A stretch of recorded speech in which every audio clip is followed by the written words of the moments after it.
崇拜反思講章，屬靈的底氣是什麼？我今天問一個不太熟悉的弟兄一個問題：Paul現在行入教會崇拜，你會點做呢？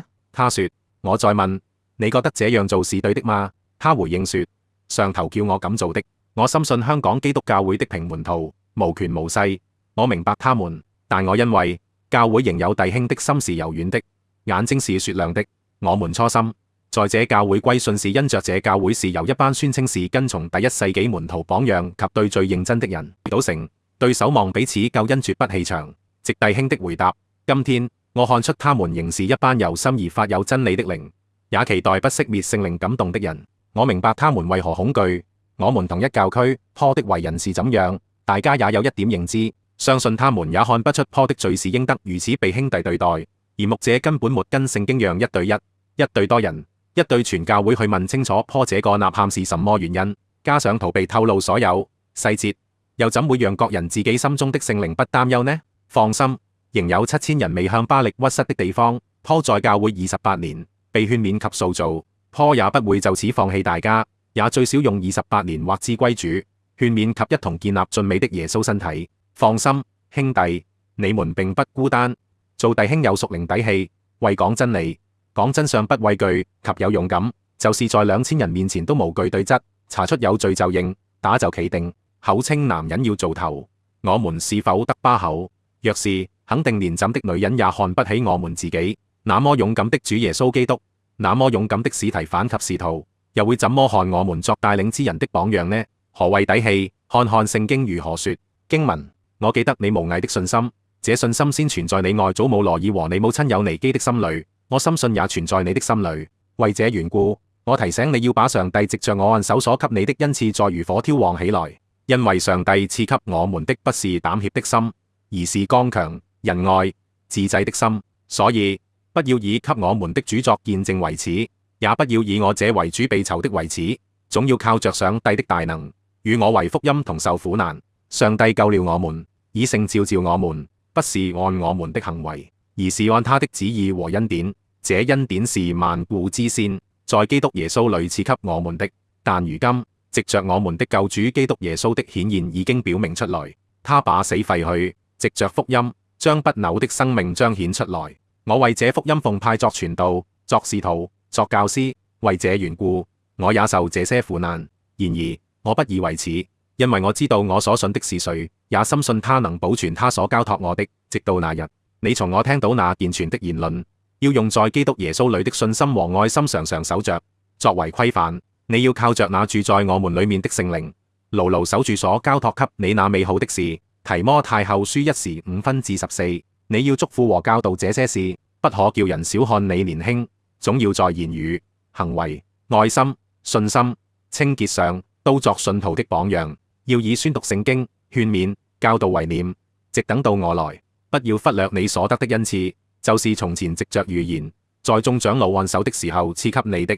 這些事你要殷勤去做，並要在這些事上專心，讓眾人看出你的長進來。要謹慎自己和自己的教導，要在這些事上恒心。因為這樣做，既能救自己，又能夠聽你的人。提摩太前書4點11分負16。但這一切的事以前，有人要下手拿你們，迫害你們，把你們交給會堂，並且關在監裡，又為我名的緣故拉你們到君王和統治者面前。但這些事終必成為你們作見證的機會，所以你們要立定心意，不要預先考慮怎樣申辯，因為我必賜你們口才和智慧，是你們一切敵人所敵不住、駁不倒的。連你們的父母、兄弟、親族、朋友也要把你們交給官府，你們中間也將有被他們害死的。你們要為我的名被眾人憎恨，然而你們連一根頭髮也不會損失。你們憑着堅忍，就必保存性命。路加福音21點12分負19。彼得和眾使徒回答：我們必須順從上帝，勝於順從人。你們掛在木頭上殺害的耶穌，我們祖宗的上帝已經使他復活了。上帝把他高舉在自己的右邊，使他作元帥、作救主，使以色列人得以悔改，並且罪得赦免。我們是這些事的見證人。上帝賜給順從的人的聖靈也為這些事作見證。使徒行傳5點29分負32和合本2010。答的是：1. 從神學與大公教會牧者角度評價Paul的信念。Paul 在這篇剖白中所表達的信念，可以歸納為以下幾點核心主張。我們逐一用聖經來驗證。一、屬靈底氣的本質是從神而來的剛強、仁愛、自制的心。他引用提摩太後書1:7，上帝賜給我們的不是膽怯的心，而是剛強、仁愛、自制的心。這是正確的。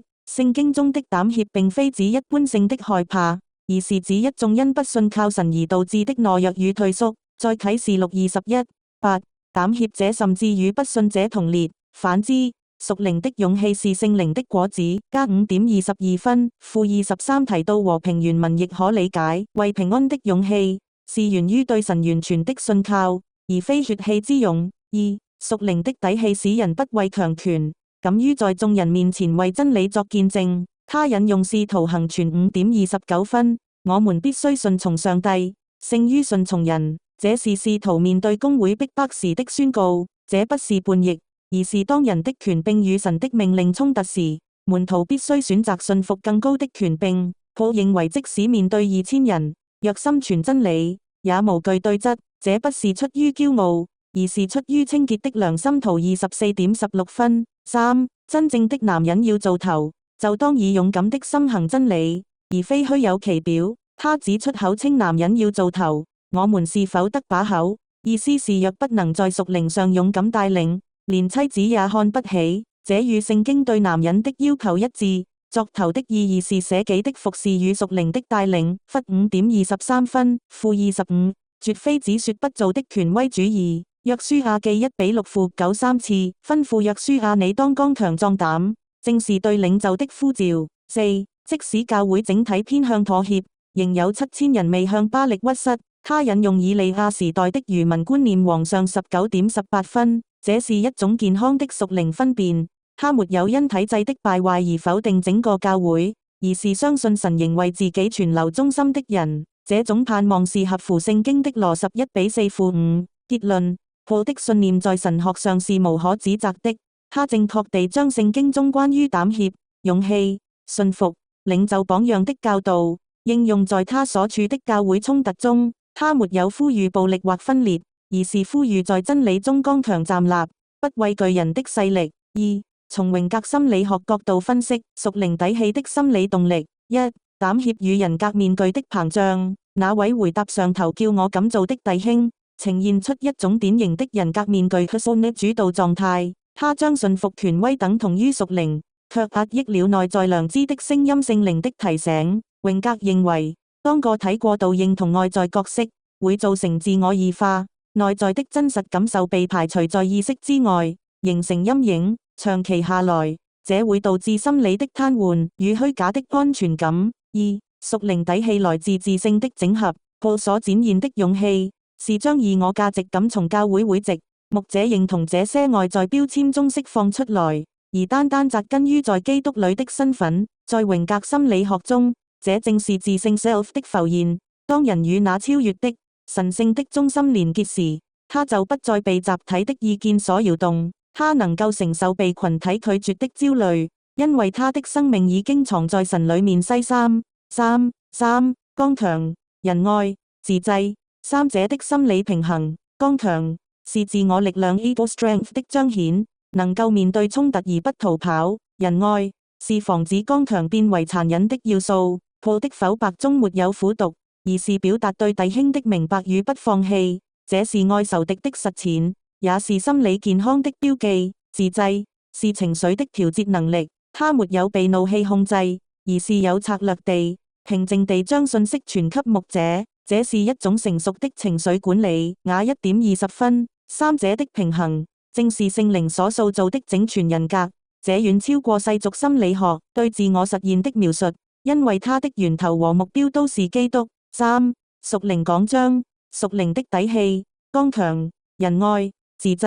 題目：屬靈的底氣，不作膽怯的僕人。親愛的弟兄姊妹，今日在我們中間發生的事，迫使我們每一個人去面對一個最根本的問題：我的信仰到底有沒有底氣？當壓力來臨，當上頭的指示與我們良心的聲音不符時，我們選擇信服誰？保羅弟兄的剖白，像一面鏡子，照出我們靈魂的真貌。那位回答上頭叫我敢做的弟兄，他不是壞人，他只是一個被恐懼抓住的普通人。但今天，神的話要對我們說，上帝賜給我們的不是膽怯的心，而是剛強、仁愛、自制的心。提後1:7。第一，為什麼我們會失去屬靈底氣？底氣不是天然的膽量，有人天生大膽，在教會衝突中可能只是血氣之勇。真正的屬靈底氣是因着對神的敬畏，而不再懼怕人。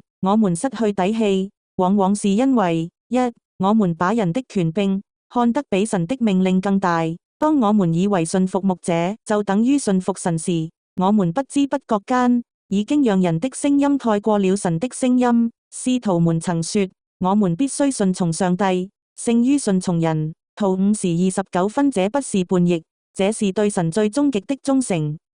我們害怕失去在地上的平安，我們害怕被孤立、被標籤、失去侍奉崗位，於是我們選擇坐定定，以沉默換取短暫的安寧。但主說，凡要救自己生命的，要喪失生命；凡為我喪失生命的，要得着生命。太16時25分。第二，真正的屬靈底氣是怎樣的？保羅在提摩太前後書中描繪了一幅圖畫：剛強不是拳頭，而是脊梁；剛強不是大聲，不是強勢，剛強是內在的堅定，是在被所有人誤解時仍能站立，是在被要求妥協時仍能說不。